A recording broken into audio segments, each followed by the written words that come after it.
Hello guys, welcome back to our YouTube channel Gyan summit में आप सभी का एक बार फिर से स्वागत है।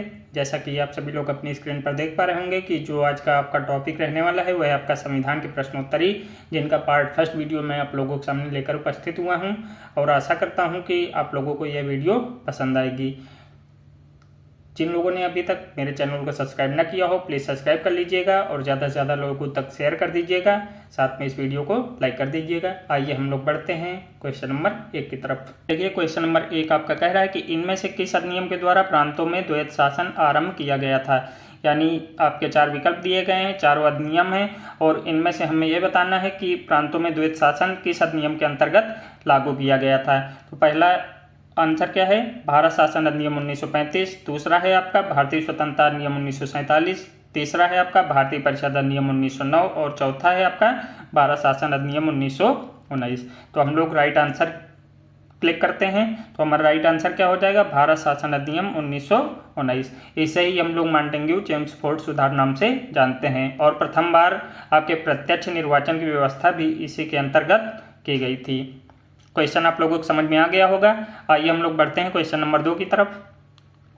क्वेश्चन नंबर 2 आपका कह रहा है भारत में संविधान दिवस कब मनाया जाता है। ठीक है, संविधान दिवस आप लोगों को बताना है किस तिथि को मनाया जाता है। ऑप्शन में आपका दिया गया है 15 अगस्त, 26 दिसंबर, 26 नवंबर और 26 जनवरी। तो आप लोगों को पता होगा कि जो हमारा 26 नवंबर है इस दिन आपका संविधान दिवस के रूप में हम लोग मनाते हैं। और जो हमारी संविधान सभा थी वो हमारी 26 नवंबर 1949 को संविधान को अपनाया था। इसी कारण से हम लोग 26 नवंबर की जो डेट है आपके संविधान दिवस के रूप में मनाई जाती है और ये आपकी कब से मनाई जाने लगी है, 2015 से। ठीक है, जो हमारे डॉक्टर भीमराव अंबेडकर जी हैं जिन्हें हम लोग संविधान के निर्माता के रूप में जानते हैं, उनकी 125वीं जयंती के उपलक्ष्य में हम लोगों ने संविधान दिवस मनाने की ठानी है। ठीक है, या उसी डेट से हम लोग का संविधान दिवस मनाया जाता है। क्वेश्चन आप लोगों को समझ में आ गया होगा। आइए हम लोग बढ़ते हैं क्वेश्चन नंबर 3 की तरफ। क्वेश्चन नंबर 3 आपका कह रहा है निम्न में से कौन सा व्यक्ति संविधान सभा का अध्यक्ष था। ठीक है, विकल्प की बात करते हैं तो विकल्प ए है आपका जवाहरलाल नेहरू, विकल्प बी है आपका सरदार वल्लभ भाई पटेल, विकल्प सी है आपका डॉक्टर राजेंद्र प्रसाद, विकल्प डी है आपका डॉक्टर भीमराव अंबेडकर। ठीक है, आप लोगों को बताना है संविधान सभा का अध्यक्ष कौन था। ठीक है, तो आपका आंसर क्या हो जाएगा, डॉक्टर राजेंद्र प्रसाद। ये कब बनाए गए थे आपके, तो 11 दिसंबर 1946 को, 11 दिसंबर 1946 को स्थायी अध्यक्ष के रूप में इन्हें नामित किया गया था। ठीक है, अगर हम लोगों को अस्थायी पूछ लिया जाए तो वो आपके 9 दिसंबर 1946 को सच्चिदानंद सिन्हा जी, ठीक है ना, सच्चिदानंद सिन्हा जी बनाए गए थे। क्वेश्चन आप लोगों को समझ में आ गया होगा। आइए हम लोग बढ़ते हैं क्वेश्चन नंबर 4 की तरफ। देखिए क्वेश्चन नंबर 4 आपका दिया गया है, दिए गए विकल्पों में कौन सा व्यक्ति संविधान के प्रारूप समिति के सदस्य नहीं थे।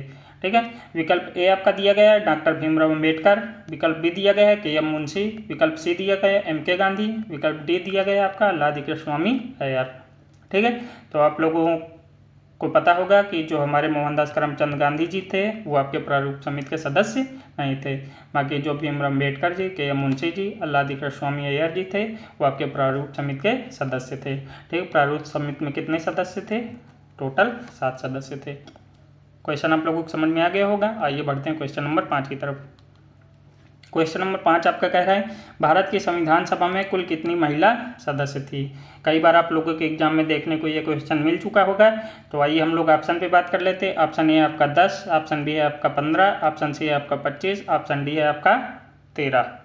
ठीक है, तो हम लोग अगर राइट आंसर की बात करते हैं तो हमारा राइट आंसर क्या हो जाएगा, भारतीय संविधान सभा जो हमारी थी उसमें कुल महिलाएं कितनी थी, 15।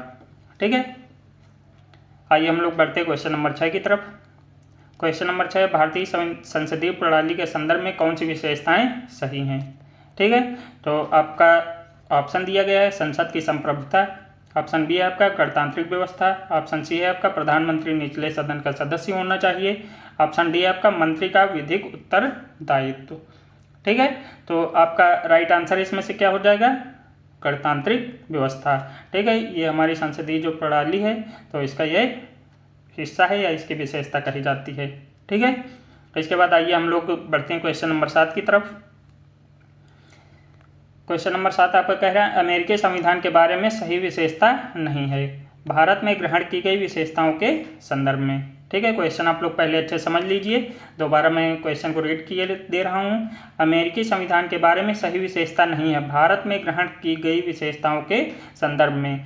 जो आपका ये विकल्प दिए गए हैं इनमें से एक विकल्प जो है वो आपका गलत होगा, बाकी 4 विकल्प जो हैं वो आपके सही होंगे। आइए हम लोग देखते हैं कौन सा विकल्प इसमें गलत होगा। पहला है उपराष्ट्रपति का पद, दूसरा क्या है राष्ट्रपति पर महाभियोग, तीसरा क्या है मौलिक अधिकार, चौथा क्या है न्यायिक स्वतंत्रता की समीक्षा, और जो 5वां विकल्प है संसदीय शासन प्रणाली दिया गया है।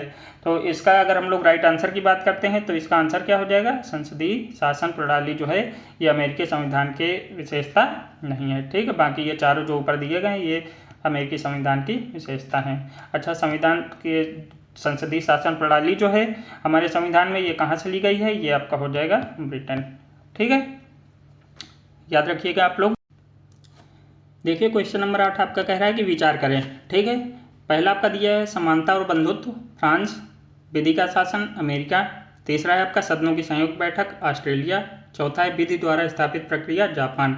देखिए नीचे ऑप्शन जो आपके दिए गए हैं केवल 2 और 3 सही हैं, ऑप्शन दूसरा दिया गया है केवल 2, 3, 4 सही हैं, ऑप्शन तीसरा दिया गया है केवल 1, 2, 3, 4 सही हैं, चौथा ऑप्शन दिया गया केवल 1, 3, 4 सही हैं। तो आइए हम लोग एक एक करके इनको देख लेते हैं। समानता और बंधुत्व जो है हमारा ये कहाँ से लिया गया है, फ्रांस से।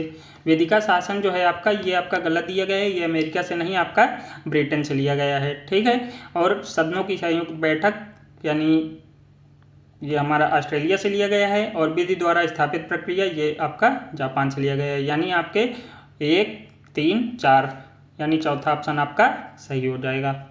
ठीक है, आप लोगों को समझ में आ गया होगा। आइए बढ़ते हैं क्वेश्चन नंबर 9 की तरफ। देखिए यहाँ पे क्वेश्चन नंबर 9 आपका दिया गया है भारतीय संविधान में एकल नागरिकता का प्रावधान लिया गया है। आप लोगों को बताना है कि जो हमारी एकल नागरिकता है वो आपके कहाँ से ली गई है। ठीक है, ब्रिटेन के संविधान से, जर्मनी के संविधान से, आयरलैंड के संविधान से, रूस के संविधान से। तो आपकी जो एकल नागरिकता है वो आपकी ब्रिटेन के संविधान से ली गई है। ठीक है, जर्मनी से आपका आपातकाल लिया गया है, आयरलैंड के संविधान से नीति निर्देशक तत्व आपके लिए गए हैं, रूस के संविधान से आपके मौलिक कर्तव्य लिए गए हैं। ठीक है, अच्छे से इसको ध्यान से देख लीजिएगा। आइए बढ़ते हैं क्वेश्चन नंबर 10 की तरफ। देखिए यहाँ पे दिया गया है दिए गए उपबंधों में से कौन से उपबंध 26 नवंबर 1949 को प्रभावी रूप से लागू हुए थे। ठीक है, पहला आपका मूल अधिकार, दूसरा नागरिकता, तीसरा आपका निर्वाचन, चौथा आपका प्रधानमंत्री की नियुक्ति। आइए हम लोग आंसर की बात करते हैं। तो पहला आंसर दिया गया है केवल 2 और 3, केवल 1, 2, 3, केवल 2, 3, 4, केवल 1, 2, 3, 4। यानी इनमें से हमें बताना है कौन से उपबंध 26 नवंबर 1949 को प्रभावी रूप से लागू हुए थे। तो आपका जो निर्वाचन है ये आपका लागू हुआ था, और जो आपकी नागरिकता है ये भी आपकी लागू हुई थी।